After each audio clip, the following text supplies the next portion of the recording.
Hello, this is a lesson that loosely fits into that category of sociological debates or sociological issues. This particular one is about objectivity and values in sociology.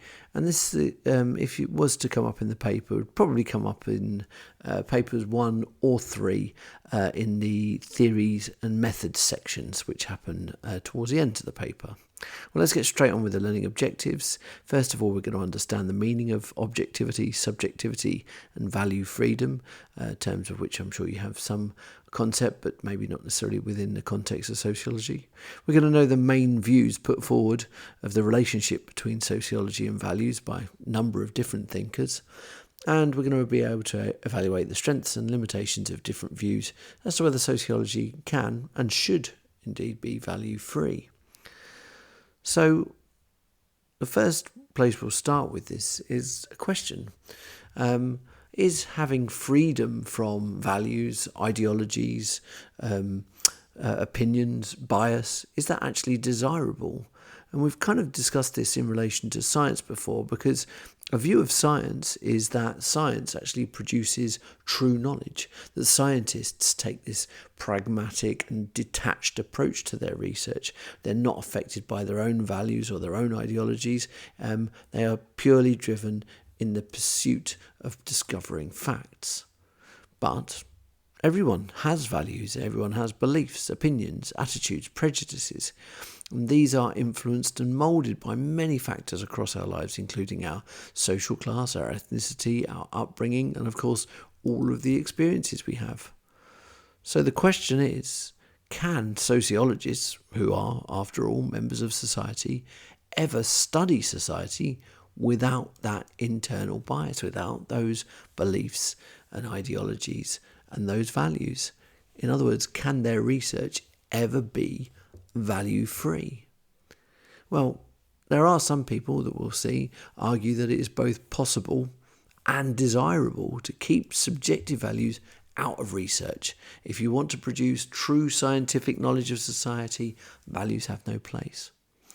Others argue that because sociologists are humans with human values, that they're studying other humans, it's impossible to keep personal values out of research.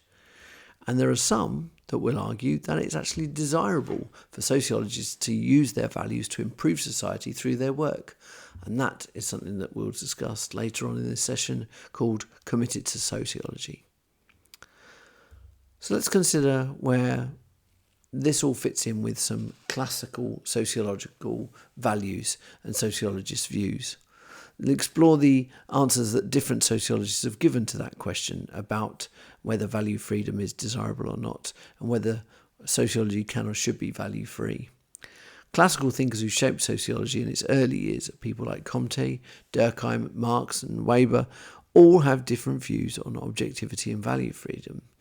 For the early positivists, Comte and Durkheim, the creation of a better society was not a matter of subjective values or personal opinions about what was best. They shared the Enlightenment or modernist view of the role of sociology. As the science of society, sociology's job was to discover the truth about how society works, uncovering the laws that govern its proper functioning. Equipped with this knowledge, social problems could be solved and human life improved. In their view, scientific sociology would reveal the one correct society. This gave sociologists a crucial role. By discovering the truth about how society worked, sociologists would be able to say objectively and with certainty what was best for society. They would be able to prescribe how things ought to be. In fact, Comte regarded sociology as the queen of the sciences and saw sociologists as latter-day priests of a new scientific religion of truth. But what about Marx? There is debate over whether Marx was actually a positivist. However, it is certainly true that he saw himself as a scientist, and he believed that his method of historical analysis, historical materialism, could reveal the line of development of human society. This development involved an evolution through a series of different types of class-based society, leading ultimately to a future classless communist society, in which exploitation alienation and poverty would be ended, and each individual would be free to achieve their true potential. The role of Marx's sociology, therefore, was to reveal the truth of this development, especially to the proletariat, since they would be the class to overthrow capitalism and herald the birth of communist society. Marx thus takes for granted the value of the ideal communist society and argues that his scientific approach will show us how to reach it. In this, he's similar to Comte and Durkheim in that he sees science as helping to deliver the good society. Marx, Durkheim and Comte made no distinction between the facts as revealed by science and the values that we should hold, since they believed that science could tell us what these values should be. By contrast, Max Weber makes a sharp distinction between value judgments and facts, and he argues that we cannot derive the one from another. For example, research might show that divorces are more likely to lead to people committing suicide. However, this fact does not demonstrate the truth of the value judgment that we should make divorce harder to obtain. There is nothing about the fact that logically compels us to accept that value. For example, we might argue that we should instead make it harder to get married, which is another value, or that people have every right to commit suicide if they wish, another value. None of these value judgments are proven by the established fact. Indeed, in Weber's point of view, a value can neither be proved nor disproved by the facts. They belong to completely different realms. That said, despite the fact that he was making sharp distinctions between these so-called scientific sociological facts and the values that are maybe inherent within people or accrued or based on their experiences, Weber still saw an essential role for values in sociological research. And we can divide his views into 4 stages of that research process. Number 1, values as a guide to research. Weber took the idea from phenomenology that social reality is made up of meaningless infinity, of facts that make it impossible to study in its totality. Therefore, the best researcher can do is to select certain facts and study these. But how do we choose which facts to study? In Weber's view, we can only select them in terms of what we regard as important based on our own values. In other words, their value relevance to us. Values are thus essential in enabling us to select which aspects of reality to study and in developing concepts with which to understand these aspects. For example, feminists value gender equality, and this leads them to study women's oppression and to develop concepts such as patriarchy with which to understand it. Number 2, data collection and hypothesis testing. So whilst values are essential in selecting what to study, in Weber's point of view, we must be as objective and unbiased as possible when we're actually collecting the facts, keeping our values and prejudices out of that process. For example, we should not ask leading questions designed to give the answers that we want to hear. Our questions should aim to get respondents to give us their own, not our own. Once we've gathered the facts, we can then use them to test a hypothesis. Again, we must keep our values out of the process. The hypothesis must stand or fall solely on whether or not it fits the observed facts. Number 3, values in the interpretation of data. Values become more important again when we come to interpret the data we've collected. The facts need to be set in a theoretical framework so that we can understand their significance and draw conclusions from them. In Weber's point of view, our choice of theoretical framework or perspective is influenced by our values. Therefore, we must be explicit about the spelling out of our values so that others can see if unconscious bias is present in our interpretation of the data. Number 4, values and the sociologist as citizen. Research findings often have very real effects on people's lives, but sociologists and scientists sometimes choose to ignore the uses to which their work is put. They argue that their job is merely to conduct objective research and discover the facts. It's for the politicians and the public to decide what use to make of their findings. Weber rejects this view. He argues that scientists and sociologists are also human beings and citizens, and they must not dodge the moral and political issues their work raises by hiding behind words such as objectivity or value freedom. They must take responsibility morally. For example, Einstein's theories helped make the atomic bomb, yet subsequently he spoke out against nuclear weapons. So in summary, Weber's views sees values as relevant to the sociologist choosing what to research, in interpreting data collected, and in deciding to use what the findings should be put, but they should be kept out of the actual fact gathering itself. So let's move on to value, freedom and commitment. The issue of commitment that Weber raised has remained at the centre of debates about the place of values in sociological research. In contrast to the committed sociology of Marxists, interactionists and feminists, where sociologists spell out the importance of their values of the research, many modern 20th century positivists have shied away from any value commitments, some even suggesting that their own values are irrelevant to the research. And there are a couple of reasons for this. First one is to the desire to appear scientific. Science is concerned with matters of fact, not value. Therefore, sociologists should remain morally neutral. Their job is to establish truth about human behaviour, not to judge it. And some critics have argued that this reflects a desire to make sociology respectable.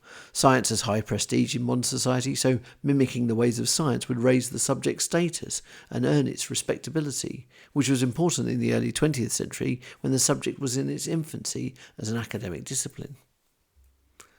The second reason for having value freedom as opposed to commitment is due to the social position of sociology. Alvin Gardner, 1975, argued that by the 1950s, sociologists had become spiritless technicians. Earlier in the century, sociology had been a critical discipline, often challenging accepted authority. However, by the 1950s, sociologists were no longer problem makers who defined their own research problems. Instead, they had become problem takers who hired themselves out to organisations such as businesses, the military, to take on and solve problems for them. In Goulding's view, though, he felt that by leaving their own values behind them, sociologists were making a kind of gentleman's promise that they would not rock the boat by criticising their paymasters. Because they were simply hired hands, they saw their own values as irrelevant. And this is exactly the attitude that Weber was criticising when he said that sociologists must take moral responsibility for the effects of their work. So what then is committed sociology?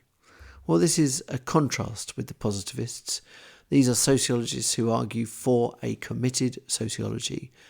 For example, Gunnar Myrdal in 1969 argues that sociologists should not only spell out their values, as Weber recommends, they should also openly take sides by espousing their values and the interests of particular individuals or groups.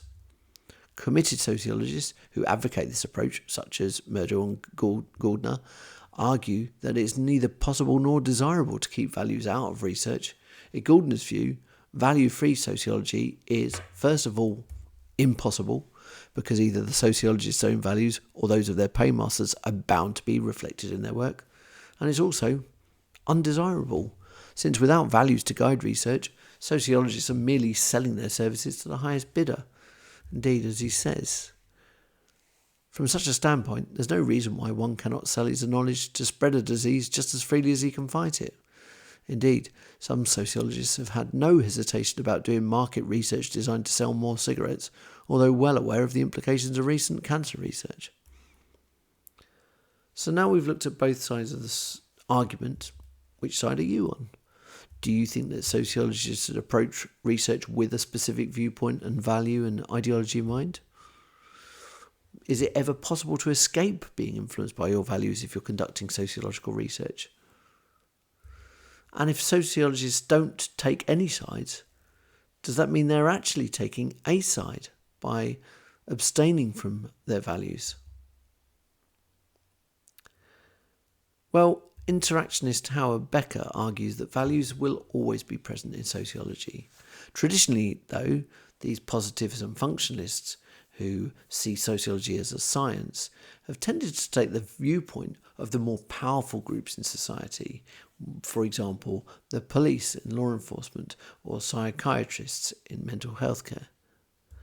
Howard Becker argues that instead of seeing things from the perspective of these, what he calls overdogs, sociologists should adopt a compassionate stance and take the side of the underdogs, the criminals, the mental patients, and other groups who have been marginalised or have less power in society.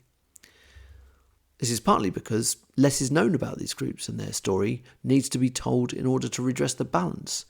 By identifying with the underdog and giving them a voice, we can reveal a previously hidden side of our social reality.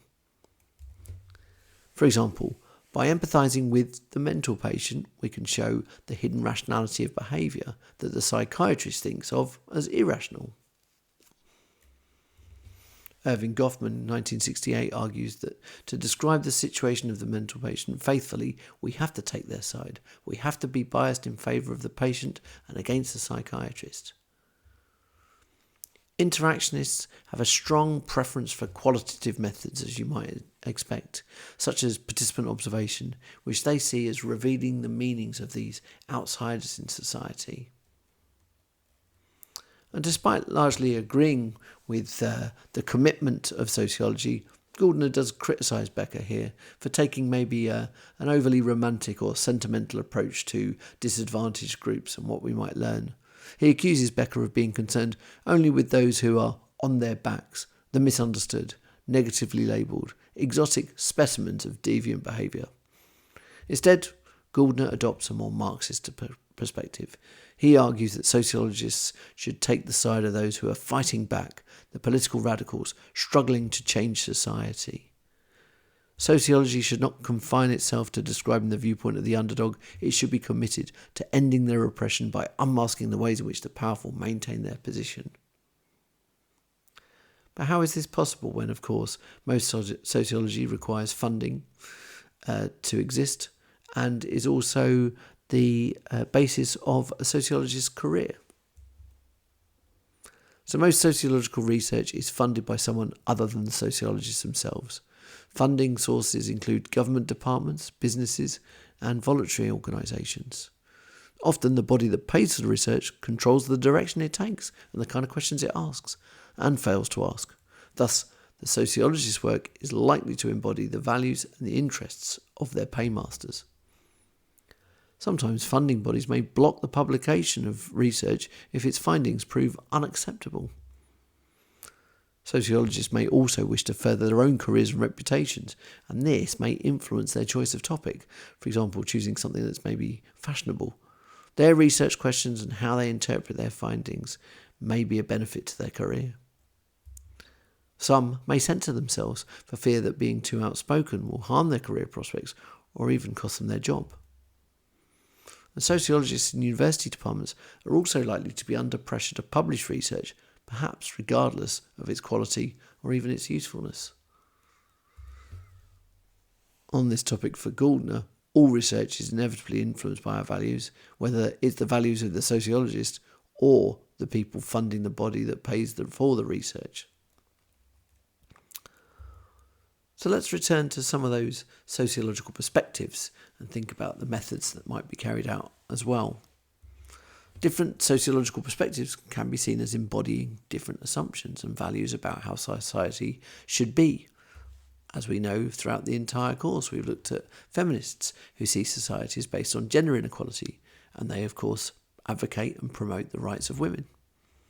Functionalism sees society as harmonious, as espousing conservative values that favour the status quo. And of course, Marxists see society as conflict-ridden and strives for a classist society, ending exploitation. Now, these assumptions and values influence the topics that sociologists of different perspectives choose to research, the concepts they develop, and the conclusions they reach. For example, functionalists have concluded that inequality is beneficial for society, whereas Marxists conclude that it produces exploitation of the poor by the rich.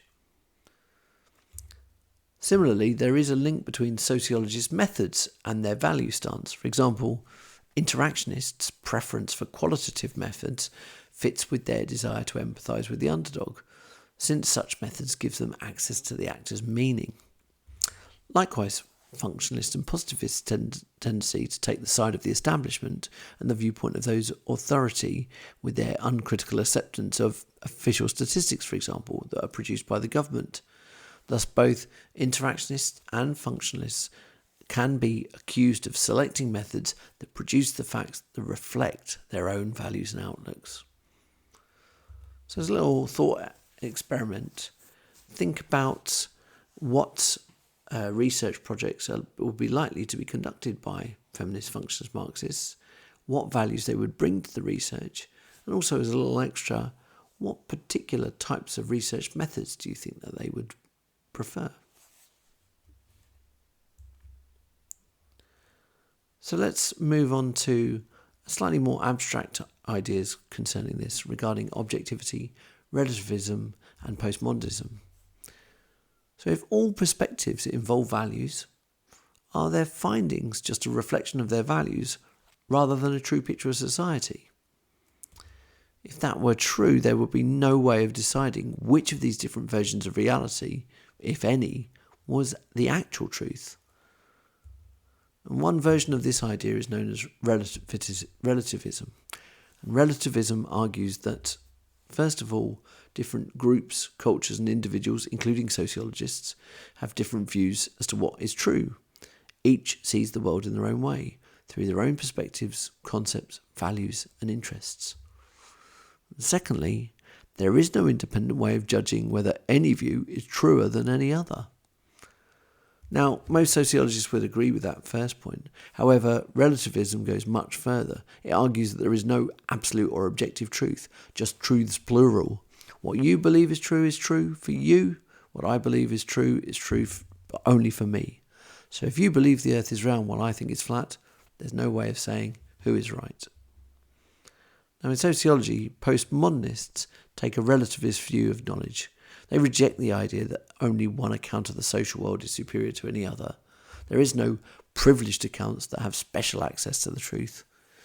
Any perspective that claims to have the truth, such as Marxism, is just a meta-narrative or a big story. All knowledge from whatever perspective is based on values and assumptions, and thus no perspective has any special claim to be true. Now, of course, if this is correct, then it must apply to postmodernism itself as well, which leads to the paradoxical conclusion that we shouldn't believe what postmodernism says either. In other words, relativism is self-defeating, since it claims to be telling us something true while simultaneously telling us that no one can tell us what is true. So after a little bit of mind-bending, let's quickly summarise things and think about how we can use these ideas in preparation for the exams. First of all, which of these questions do you think you can answer, and have you made sure that you've got notes in your booklet that will allow you to answer them all? Second of all, here's a quick summary of the main points made throughout this session. The early positivists and Marx believed that we could discover objective scientific knowledge and use it to improve society. Weber argued that values are essential in deciding what to research, in interpreting findings, and in determining how they should be used, but they must be kept out of data collection. However, 20th century positivists claimed to be value-free, leading Gardner to accuse them of being subservient to their paymasters. Becker argues that sociologists should take the side of the underdog, and the values of those funding the research do play a part in determining what gets researched. Sociologists' own values influence the kind of research questions they ask, their methods, and their findings. So let's move on to some of the bigger questions you might get asked for this topic. A 10 marker. Outline and explain two criticisms that the claim that sociologists can keep their values out of their research. Obviously, you'd spend 15 minutes on this question, being a 10 marker. You could divide your time fairly equally between the two criticisms you look at.